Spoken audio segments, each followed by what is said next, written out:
রাস্তাঘাটে চলতে ফিরতে একটা জিনিস খুব কমন, হয়তো শুনে থাকবে, ভাই খুব বাজেভাবে ঠকিয়েছে আমাকে, এভাবে যে আমাকে ঠকাবে, এভাবে চিটিংবাজি করবে, এভাবে যে আমি ঠকে যাব আমি স্বপ্নেও ভাবতে পারিনি।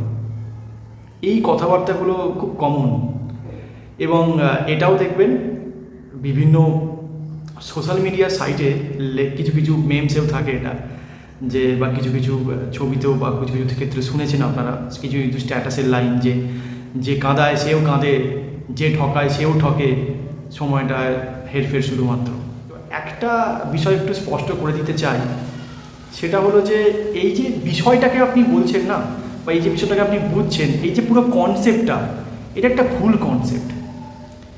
অন্তত আজকের দিনে দাঁড়িয়ে, এই যুগে দাঁড়িয়ে এই কনসেপ্ট নিয়ে যদি আপনি বাঁচেন বা আপনার চিন্তাভাবনাগুলোকে আপনি সমৃদ্ধ করেন, তাহলে কিন্তু আপনার মানসিকভাবে মানে মানসিক চিন্তাভাবনা স্থিতিশীল থাকবে না, আপনি মানসিকভাবে কিন্তু অসুস্থ হয়ে পড়বেন।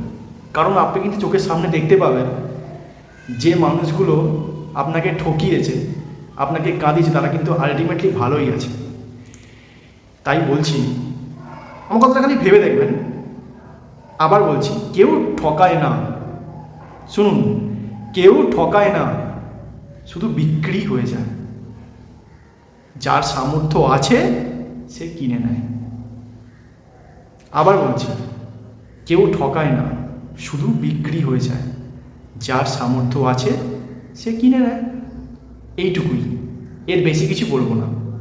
বাকিটা অপেক্ষা করব আপনাদের কমেন্টের অপেক্ষায় কমেন্ট বক্সে।